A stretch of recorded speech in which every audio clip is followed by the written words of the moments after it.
das nuvens.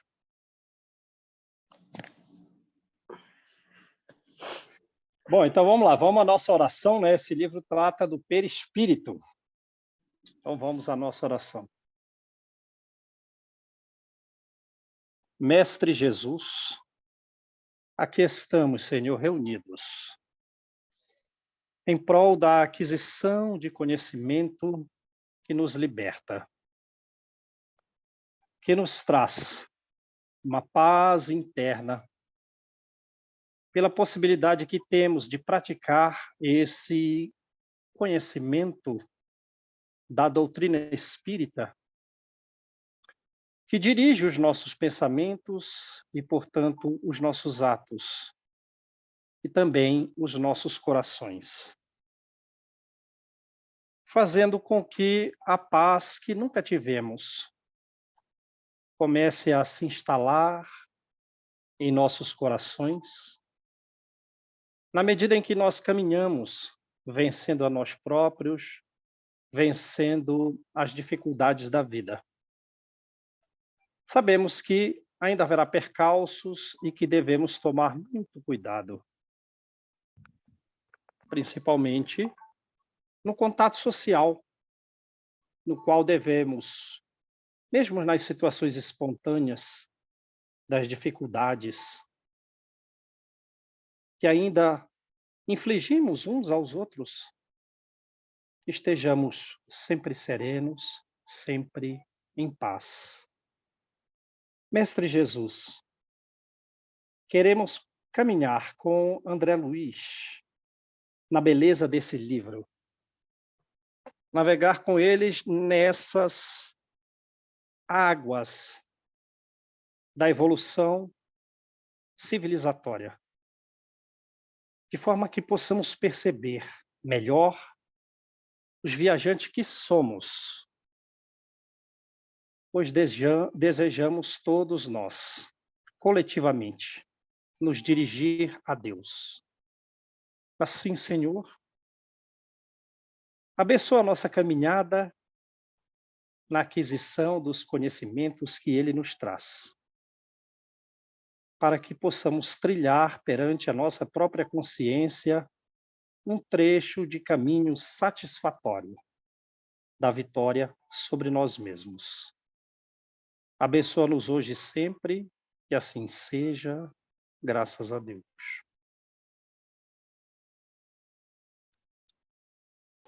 Vamos lá então, gente. Todo mundo preparado aí?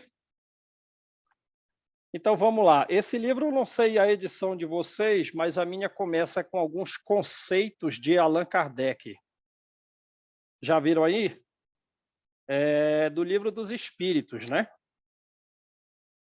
Podemos ler? Todo mundo preparado aí? Juliana, Angelita, Maria Ivone, Deise, Rô, Jane, Magna. A marcha dos espíritos é progressiva, jamais retrógrada. Questão 194 do Livro dos Espíritos. Jamais retrogradamos, né? Não existe a mentempsicose que o degredo dos egípcios, né, os levou a crer na existência da mentempsicose. Isso não existe.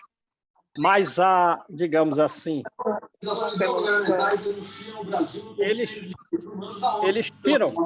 Pereira e Dom Phillips. E a seguir um terremoto deixa. Eles tiram uma conclusão equivocada do degredo, né? Eles vieram de Capela, creio eu, provavelmente começaram a vir por volta de 50 mil anos antes de Cristo, né? E eles estavam mais ou menos no nível de civilização em que nós estamos. E eles encontram, né, a Terra naquele nível evolutivo bastante ainda de um homem muito primitivo. Mas não éramos assim australopitecos. Não era um estado pré-homem, já era um estado homem. Mas vejam, era uma grande diferença evolutiva. E eles acreditaram, então, na possibilidade da metempsicose, mas a metempsicose não existe. Como trata Allan Kardec no Livro dos Espíritos, né? Então, vamos lá. Próximo.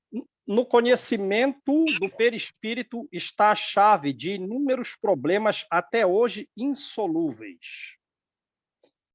O Espiritismo mostra que a vida terrestre não passa de um elo, harmonioso e magnífico conjunto da obra do Criador.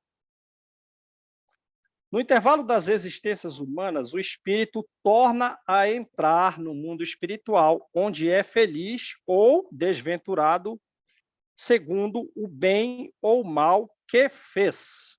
Né? Isso é do livro Céu e Inferno, capítulo 3, que nós estamos estudando, né? E da Gênese.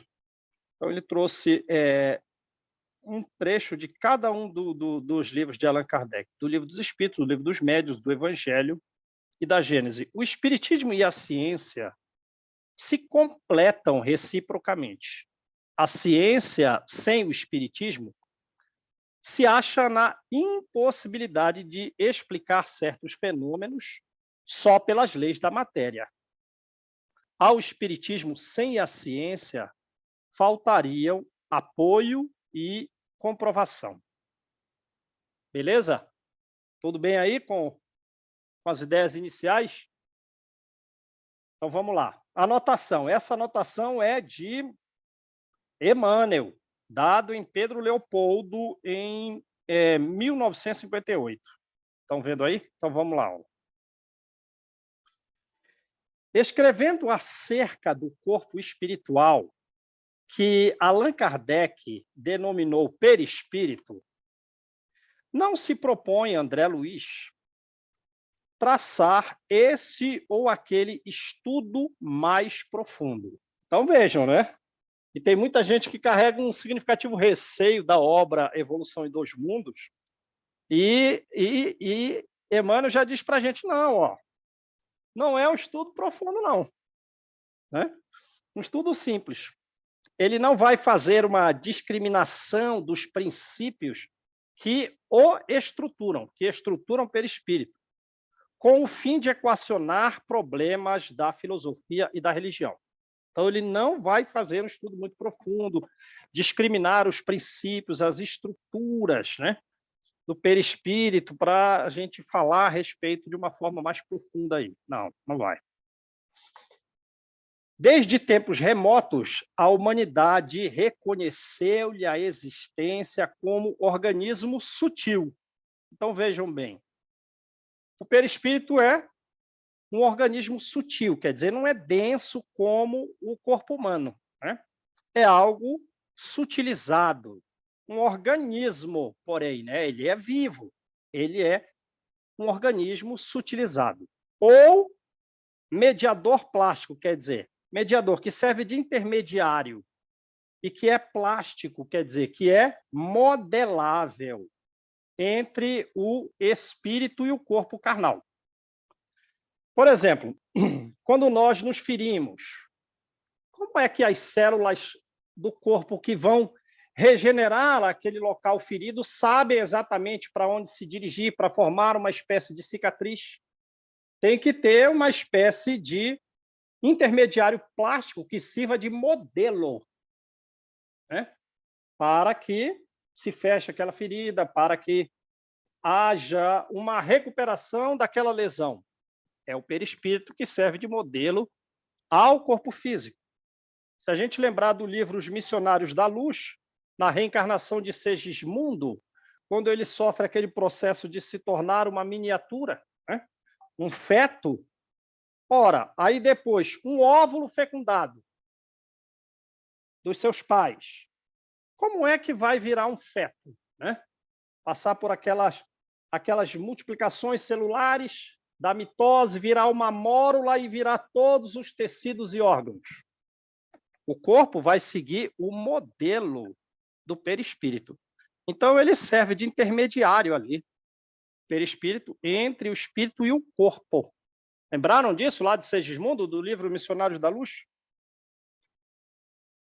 Então, vamos lá. No Egito, era o Ka para os sacerdotes. Então, os egípcios, eles já conheciam o perispírito, o chamavam de Ka, né? Dos povos degredados de Capela, se a gente lembrar do livro A Caminho da Luz, os egípcios, eles eram os mais evoluídos. Eles tinham conhecimento a respeito da pluralidade das existências, da pluralidade dos mundos habitados. Eles sabiam a respeito do progresso da alma. E eles carregavam uma dolorosa saudade significativa de Capela. Eles sabiam que eles não eram daqui. Era uma civilização muito mais adiantada do que a civilização daquela época aqui na Terra. Tanto é que eles, dos templos para dentro dos templos egípcios, dentro das pirâmides, eles cultuavam o monoteísmo. Porém, para fora, eles vendo que ali os terráqueos eles não iam aprender a respeito do monoteísmo, eles vão deixar que a coisa corra ensinando o politeísmo. E a mitologia grega, ela é originada da mitologia egípcia. Sabiam disso? A mitologia grega, os mistérios de Eleusis, surge dos ensinos dos egípcios. Mesmo os gregos mais eminentes, eles foram beber a sua cultura, a cultura grega, junto aos egípcios. E os egípcios, aqueles desenhos dele, eles viviam sempre preocupados em levar uma vida boa, de praticar o bem, eram os que mais buscavam praticar o bem, porque eles queriam retornar para a Capela. Então, eles conheciam desde aquela época o progresso que nós deveríamos fazer com relação à ascensão da pluralidade dos mundos habitados. Eu tenho aqui uma figura que eu peguei dos egípcios, vou compartilhar com vocês.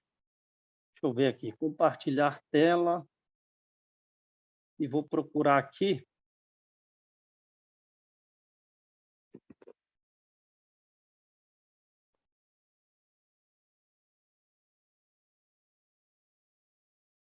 Estão vendo aqui?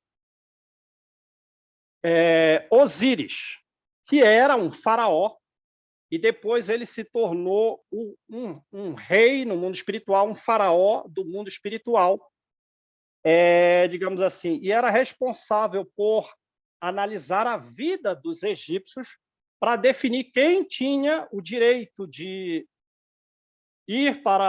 retornar para a Capela, de ir para a região solar, ou que deveria renascer na Terra naqueles corpos em que eles eram mais atrasados, por isso eles acreditavam na metempsicose.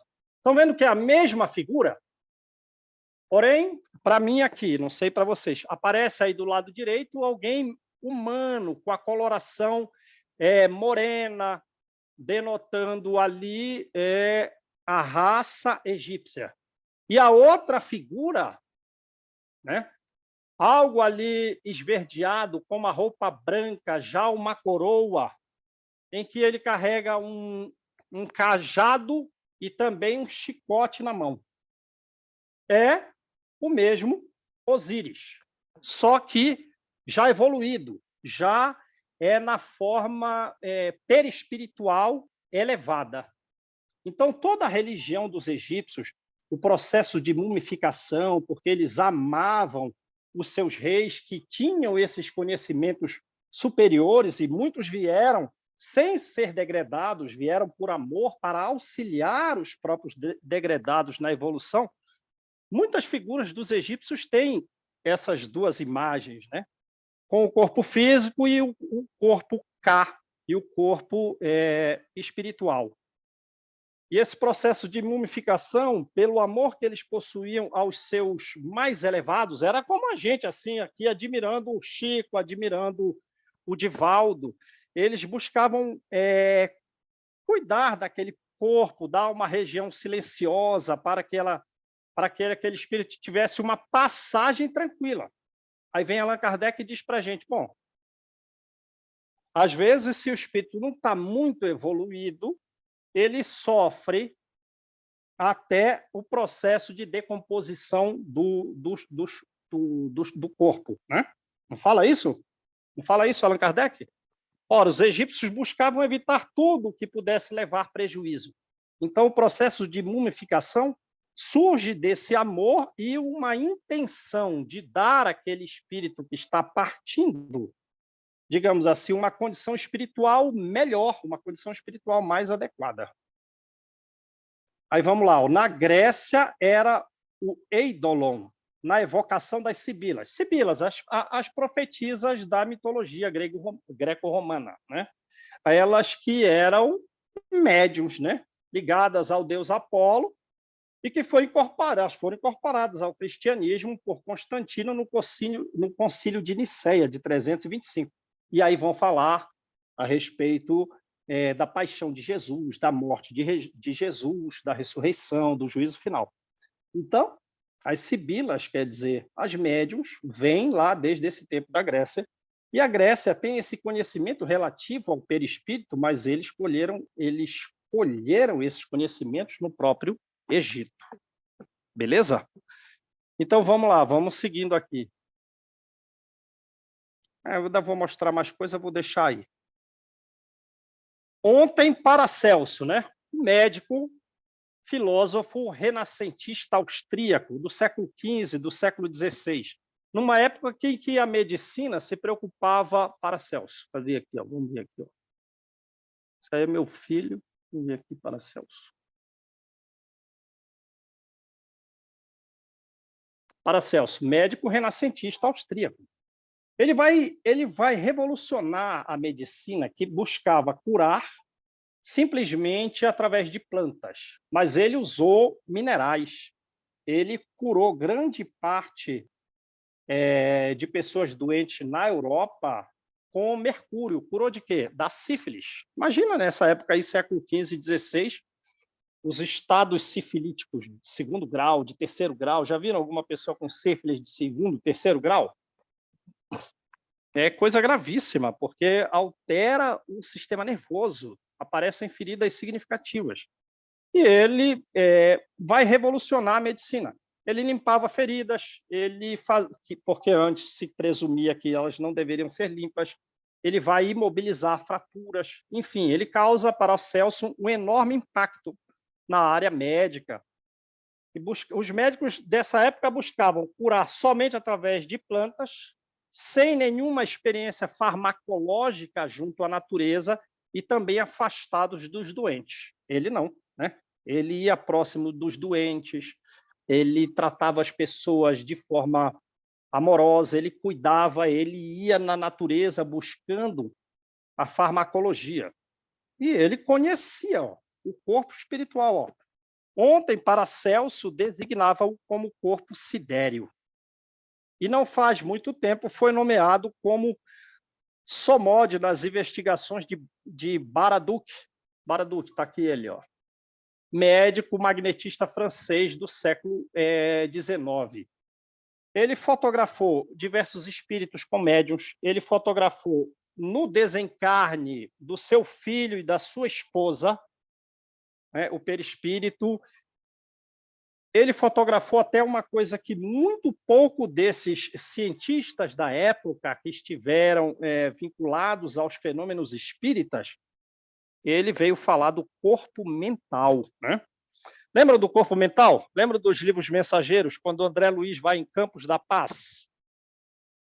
Então, André Luiz acha super estranho que Campo da Paz seja uma fortaleza significativa, que tem canhões que soltam raios elétricos, né?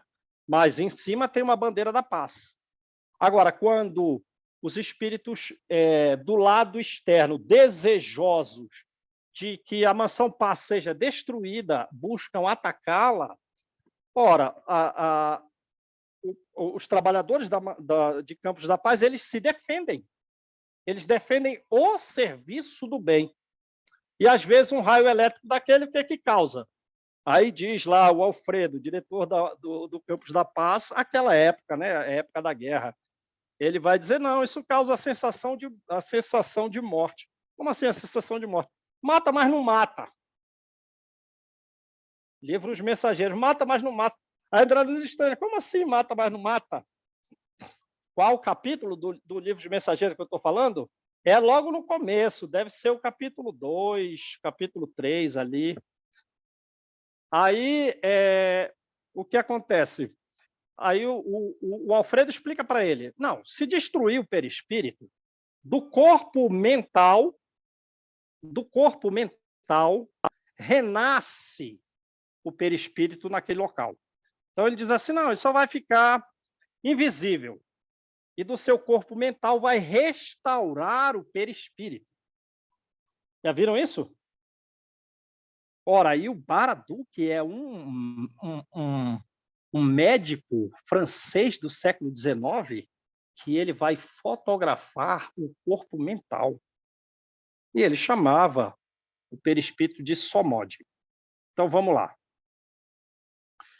André Luiz, porém, busca apenas acordar. Agora, eu não creio que vai aparecer algum slide tão cedo, então vou voltar aqui para a aula. Como que eu faço? Aí, ó, uma das fotografias de Baraduc. Deixa eu ver se tem mais coisa aqui. Não. Não. Agora, como que eu volto? Interromper. Viram aí que legal? Muito joia, né? E os egípcios, hein? Pelo amor de Deus, quanto conhecimento. Resumindo assim, os egípcios eram como se fossem os espíritas que faliram lá. Lá em Capela. Aí vem para cá. André Luiz, porém, busca apenas acordar em nós a noção de imortalidade, principalmente destacando-a aos companheiros encarnados qual forma viva da própria criatura humana, o perispírito, né?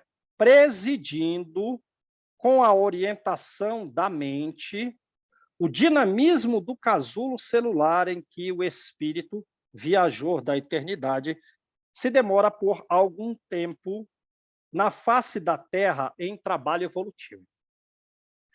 Ora, aí a gente pode ler,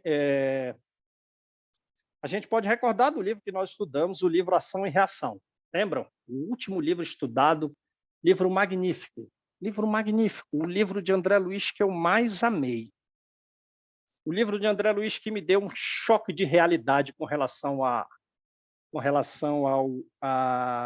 nossa reencarnação aqui, a relevância da nossa reencarnação.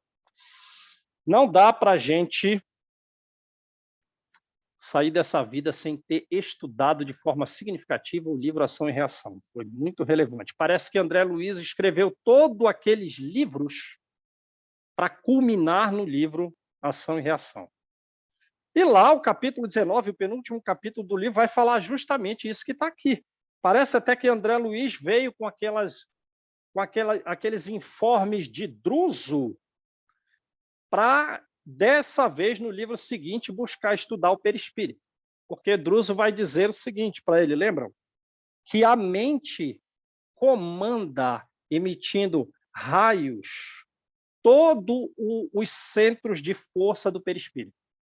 E que os centros de força, então, cada um com a sua luminosidade, com as suas características específicas, intercambiam energias através do sistema nervoso. Lembram? E que em cada centro de força, no corpo físico, corresponde uma glândula do sistema endócrino. Ora, o sistema endócrino é o que vai lançar os hormônios para o bom ou mau metabolismo da nossa vida. Lembram disso? E que, se nós praticamos o mal voluntariamente, lesamos, porque às vezes nós praticamos o mal por ignorância.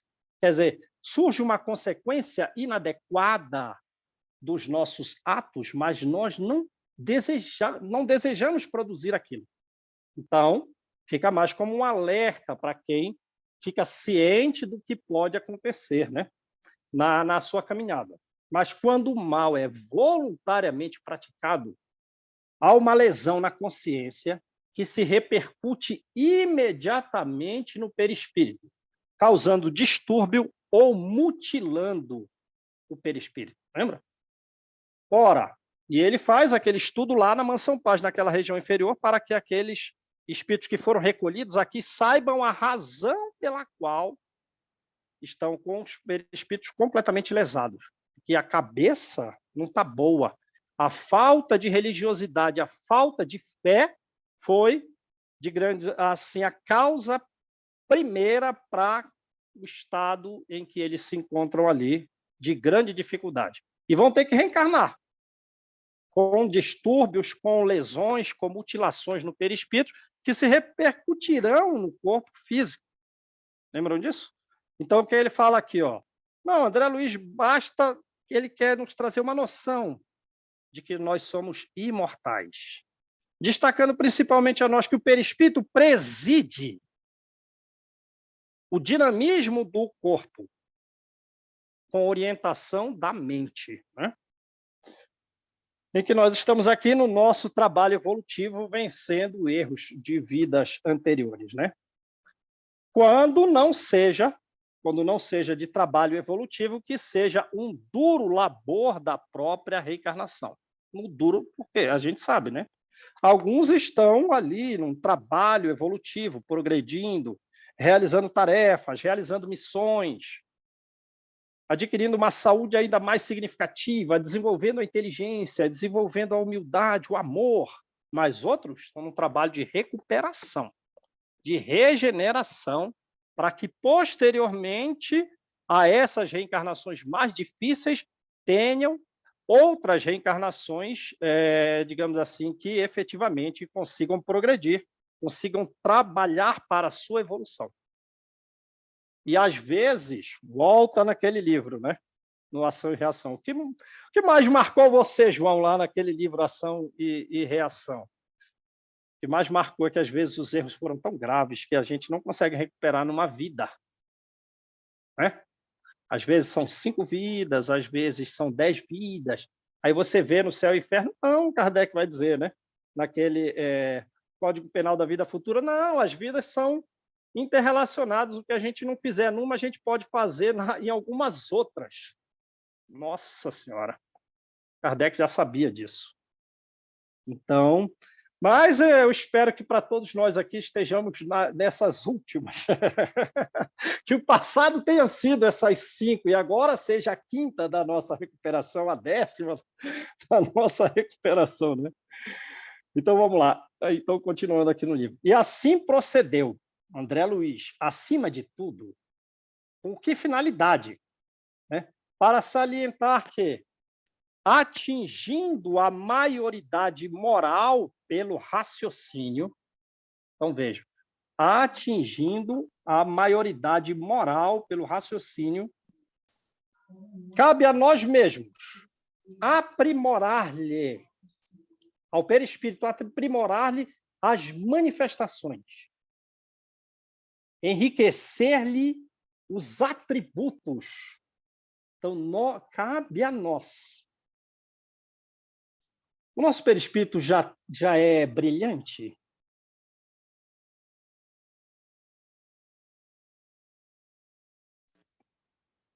Quais são as características, os atributos que estão em germe nos nossos perispíritos e que nós podemos fazer com que esses atributos se desenvolvam? Já pensaram nisso? Eu consigo, nessa vida, igualar o meu perispírito ao perispírito de alguém que está na colônia Nosso Lar? Atingir aquela densidade, ter aquela luminosidade? É possível, porque na colônia Nosso Lar é uma colônia de espíritos que erraram, de espíritos que faliram. Lembram? Pega o livro dos mensageiros ali, vai lá para o Ministério das Comunicações, de pessoas que têm que se tornar cartas vivas do Evangelho. Teléfonos vai dizer assim, a contribuição de nosso lar para o progresso da Terra é mínimo. Sai tanta gente daqui para ser doutrinador, para ser palestrante, para ser médico, para ser aquilo, e voltam quase todos sem ter feito trabalho nenhum, um trabalho ruim. Raríssimos têm obtido sucesso. Aí vai no Ministério da Elevação, André Luiz chega lá. Quem são vocês aí? Médicos que faliram, engenheiros que faliram, pais que faliram, mães que faliram. É o que Lisa diz para André Luiz. A gente aqui é feliz porque tem trabalho. Mas na Terra, a gente não fez muita coisa, não. Tá, aí então pergunta. Então, para onde vai o Divaldo? Para o nosso lar que não é. Já pensaram nisso? Tá bom, se não vai para o nosso lar, nós espíritos só conhecemos o nosso lar. Vai para onde? Aí volta lá, creio que é nos mensageiros, ou é nos missionários, não lembro. André Luiz vem fazer aquelas tarefas aqui na Terra, passa por um templo, aparece Asclépio. A evolução de Asclépio é tão grande que todo mundo chorando ali só de ver a beleza evolutiva do perispírito de Asclépio. Aí depois André Luiz chega... Esse é o máximo nível evolutivo que nós podemos desejar? Não, que é isso? Não. Creio eu que Asclépio é alguém que está desejando ir ou para Saturno ou para Júpiter. Alguém de Saturno ou de Júpiter está desejando ir para o Sol. Quem é do Sol está desejando... Para de falar. E Chico volta lá. Não aguento, isso aí não cabe na minha cabeça. Porque André Luiz vai dizer que... Allan Kardec vai dizer que uma das tarefas no livro Céu e Inferno dos espíritos é tão elevadas que eles tomam conta de gigantescas regiões do espaço. Então, que perispírito é esse? Quais são as características desses perispíritos que vão tomar conta que são capazes de morar nos planetas próximos aqui? Próximos, né? Nas velocidades espirituais que se caminha. Porque Saturno está o quê aqui? Nem lembro, a 150 milhões de... Não estou lembrado, 14 milhões de distância? Quer dizer, e um perispírito de alguém que é tão evoluído, porque a evolução é quase infinita, a gente só não ultrapassa Deus. Ué, que limite é esse, gente? Pega as perguntas de Allan Kardec, desde das iniciais e algumas lá. A evolução é quase infinita, diz uma das respostas lá no Livro dos Espíritos. E outra, do começo, você só não ultrapassa Deus. Mas que limite é esse? Basicamente, não há limite. Aí, no Céu e Inferno, Kardec vai dizer, alguém está tomando conta de uma imensa região do espaço. Que perispírito é esse? Quais são as características desse perispírito? Porque o próprio João vai dizer de si, né? Eu sou como um sol que vai surgir de trás dos montes. É. Alguém que aparece como o sol. Aí a gente está querendo ir para nosso lar. Não, gente, não. Para ir para nosso lar. Para ir para nosso lar não é tão difícil, porque o nosso lar é local de espíritos que faliram. Mas vejam, cabe a nós o enriquecimento dos atributos do nosso perispírito. Nosso perispírito é brilhante? Tem propriedade luminífera? Porque do Chico, né? O que o Divaldo falou aí? Veio a NASA medir o grau de expansibilidade e de luz que emitia o perispírito do Chico. E os espíritos trabalharam por 8 anos, não sei quantos anos, para reduzir a luminosidade do espírito do Chico, porque disse que a nossa é de 2 centímetros e a do Chico era não sei quantos metros lá. Muitos metros. Olha aí que coisa, né? Então vamos lá, ó. Porque todos os nossos sentimentos, todos os nossos pensamentos, todas as nossas palavras. E que palavras temos usado? Como soltar a minha boca num momento ou no outro, alguém é capaz de me descontrolar? Porque a minha palavra, o que eu faço, o que eu sinto, o que eu penso, se reflete no perispírito, gerando consequências felizes ou infelizes, pelas quais entramos na intimidade da luz, pelas quais vamos fazer uma comunhão com os espíritos que já possuem luz, porque eu instalei luz em mim. Como eu instalei luz em mim? Pelos meus sentimentos, pelos meus pensamentos, pelas minhas palavras, pelas minhas obras. Então, sendo eu me tornando luminoso, entro na intimidade dos que possuem luz. Agora eu, agindo com sentimentos de raiva, com pensamentos torpes, inadequados, usando palavras indevidas num momento ou no outro, praticando más obras, meu perispírito é sombra, né? Se eu faço bem, eu vou para o domínio da luz e da alegria. Se eu não faço, eu vou para o domínio das sombras ou do sofrimento. Lembram disso? O livro Ação e Reação, lá pelo capítulo 4 ou 5. Se nós estamos com as ondas de pensamento estacionárias no vício, eu vou viver, mesmo aqui encarnado, aquele pensamento de erro vai ficar repetindo em mim.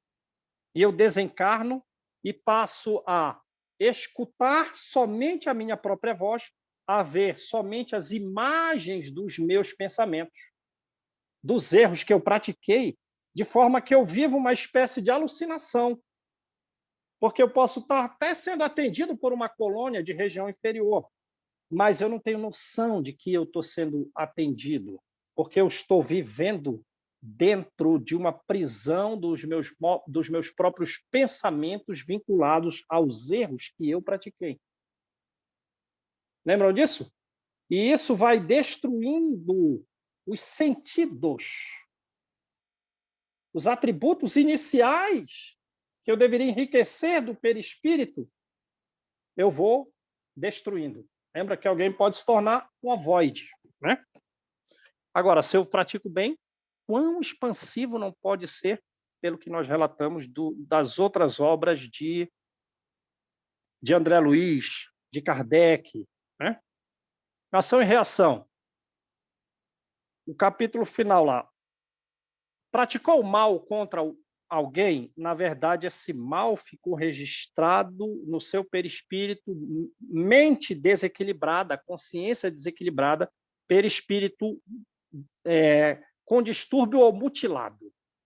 Vai renascer com esse problema, né? Então, se eu fui alguém que me apeguei muito à gula, ou ao alcoolismo, ou ao tabagismo, na próxima vida, em função disso, como eu venho? Ou na drogadição, como que eu venho? Estreitamento do piloro, né? Colite, que é a inflamação do intestino, e o espírito com consciência dos seus erros, problemas no aparelho digestivo, pela alimentação de gula, pelo álcool, problemas no aparelho digestivo. Se eu fui alguém muito belo e, assim, de muita beleza, eu levei à queda muitas outras almas, eu vou ser obrigado a vir com problemas de pele, tumor de pele, câncer de pele, eczema. Lembram? Se eu fui alguém com uma inteligência na área do movimento, que me destacou como um atleta, que me destacou na dança, e assim eu atraí outras pessoas, levando elas à queda, porque eu fui um atleta de alto nível, ganhei muitos recursos, eu podia levar uma vida de rico e me relacionar com quem eu quisesse. Na próxima vida eu posso ser obrigado a vir, e se há algum grau de consciência em mim, até peço essa espécie de corrigenda. Vou vir com artrite, com reumatismo, vou pedir problemas na área da locomoção. Lembram disso? Tem 7 exemplos. Algum artista que se dedicou à arte, porém de cenas inadequadas. Vai pedir o cérebro com grande problema, com grave problema, para ele viver com aquela doença cerebral que o isola do mundo numa espécie de reflexão a respeito da vida. Que falhou na área do sexo, vem com problemas desde a da puberdade na área genital. Né? Então, sombra ou sofrimento? Sombra e sofrimento ou alegria e luz? Então, vamos lá. Apreciando-lhe a evolução, nosso amigo simplesmente esclarece que o homem não está sentenciado ao pó da terra e que da imobilidade do sepulcro o homem se reerguerá para o movimento triunfante, transportando consigo o céu ou o inferno que plasmou em si mesmo. Né? Que plasmou em si mesmo. Aquela mulher que foi resgatada, que ela se vinculava à leitura de obras demoníacas. Ela lançou com aquela leitura imagens daquele livro para dentro de si. Então, ela é resgatada na colônia Mansão Paz e ela vê as próprias imagens do que ela cultivou, do que ela pesquisou, pedindo para que seja afastado um demônio que só existia na mente dela. Em suma, espera tão somente André Luiz, né, encarecer, quer dizer, valorizar que o espírito responsável, renascendo no arcabouço das células físicas, é mergulhado na carne, qual a imagem na câmara escura em fotografia. É muito relevante essa ideia aqui de Emmanuel, ela é magnífica. Olha só, então, quando nós renascemos no corpo, nós, por esse mergulho na carne, estamos tal qual a imagem na câmara escura de uma máquina fotográfica. E qual é a imagem que vai sair dessa câmara escura? Vai ser aquela que nós recolhemos pelos nossos atos, nessa posição negativa, nessa impressão na chapa, pelos nossos atos, recolhendo todos os característicos que lhe expressarão no futuro a figura exata, no banho de reações químicas efetuado pela morte, de que extrai a soma de experiências para a sua apresentação positiva na realidade maior. Compreenderam bem? Quer dizer, eu posso embotar aquilo do meu perispírito, vir completamente lesionado, mutilado, está com distúrbio. Mas isso foi eu próprio que fiz em mim, pelos meus atos. E essa será a minha figura depois que eu morrer, com essas lesões perispirituais significativas.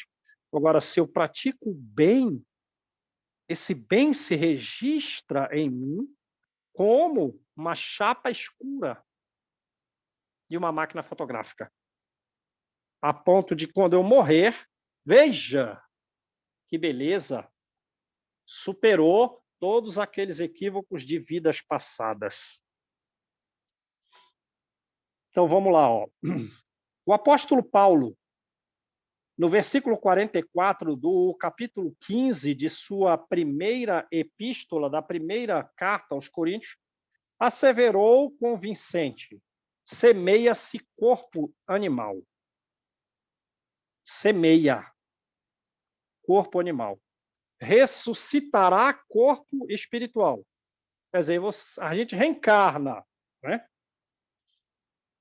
Lançando, semeando num corpo animal. Mas a gente vai ressuscitar corpo espiritual. Com que qualidades? Se há corpo animal, há também corpo espiritual, diz Paulo aos Coríntios. Nessa preciosa síntese, de Paulo, encontramos no verbo semear essa ideia de evolução filogenética, quer dizer, a nossa própria história evolutiva, né? A própria história evolutiva de um grupo, de uma espécie, mas que cada um pode fazer em si mesmo, né? Através da prática do bem, de boas palavras, de bons sentimentos, de bons pensamentos. Nós somos um ser em construção, mas somos nós, pela maioridade do nosso raciocínio, quem devemos nos construir. Certo? Porque se a gente pensar na nossa evolução, porque ele falou aqui, é o que a gente também vai tratar nesse livro, da evolução filogenética do ser, e dentro dela, o corpo físico e o espiritual como veículos da mente. Lembram lá de Baraduc, fotografando o corpo mental, e do livro Os Mensageiros? Não, ele vai morrer, mas aí do corpo mental, da mente, vai ressurgir o corpo espiritual. E o corpo espiritual vai refletir o estado mental. E quando renascer, o corpo físico vai refletir também o estado mental, porque ele vai ser uma cópia do perispírito. Em sua peregrinação ascensional para Deus. Então, o nosso progresso é uma ascensão para Deus. Ora, na escada de Jacó, até onde a gente pode chegar? Quanto eu posso trilhar, quantos degraus da escada de Jacó eu posso trilhar através do esforço? Ora, Paulo sai de regiões abismais e no fim da vida ele encontra Jesus. Jesus vem recebê-lo, mas no começo, fazendo tudo errado. Maria de Magdala, vinculada aos equívocos graves do sensualismo, vai terminar a vida, né? Também tendo caminhado um grande trecho da escada evolutiva de Jacó. Então, a prática do bem é como um passaporte, assim, vai, não tem limites, não tem limite. Imagina, por exemplo, que o nosso plano espiritual era o seguinte: não, João, você vai cuidar lá da sua família e vai fazer algum trabalho lá de estudar o espiritismo. Mas a gente pode ir tão bem, a gente pode estar caminhando tão adequadamente que aqueles equívocos que eram vinculados a vidas mais pregressas, nossas, que ia ficar para um resgate futuro de vidas futuras, eles podem, os espíritos, antecipar essas possibilidades de resgate. Nossa, sabiam disso? Porque vê a mãe de Lísias, no livro Nosso Lar. Olha, você vai resgatar 300 anos da sua vida. E é o que você consegue. É o que vai dar. Vou te submeter a uma operação magnética para ler esse livro a respeito da sua vida. Vou te submeter a uma operação magnética para você recordar 300 anos da sua vida. Beleza. Mas Emmanuel, quando ele vai escrever o livro da vida dele, como Publio Lentulus, ele espontaneamente recorda de 2 milênios da vida dele, sem precisar de operação magnética. Então, ele já estava em condição de resgatar esses erros num prazo muito mais longínquo. Aí ele vai, renasce. Está indo muito bem, espíritos superiores a ele, vamos aumentar, porque ele está em condição de resgatar coisas ainda mais pregressas. E o mesmo acontece conosco. Para que nós possamos seguir para Deus. Agora, se pratica o mal, não, é uma parada, é uma interrupção. Nessa peregrinação ascensional para Deus, dá uma parada. Agora, percebam a nossa evolução, como espécie. Quando foi que nós nos tornamos bípedes? Já viram isso? Que a paleoantropologia fala? Nós nos tornamos bípedes há 7 milhões de anos. Ora, por que Darwin diz? O homem para sair de um estado animal e virar um homem, ele diz, tem que ser bípede, tem que ter cérebro grande, tem que ter os caninos pequenos e tem que usar ferramentas. Mas isso não se deu assim, tudo ao mesmo tempo, na nossa evolução. A bipedia, que vai nos livrar, nos libertar as mãos, já pensaram nisso? Que magnífico! Você ficou de pé e está com as mãos livres. Mas o raciocínio é tão embotado que não consegue fazer um carinho, não tem sutileza de gesto. Quanto tempo isso para ser construído? Quando foi que, nessa linha de evolução filogenética, eu pude, com as minhas mãos, movimentá-las em velocidade mínima, para fazer um gesto de carinho, para expressar um sentimento de doçura por um ser que eu passei a amar? Já imaginaram isso? Quanto progresso!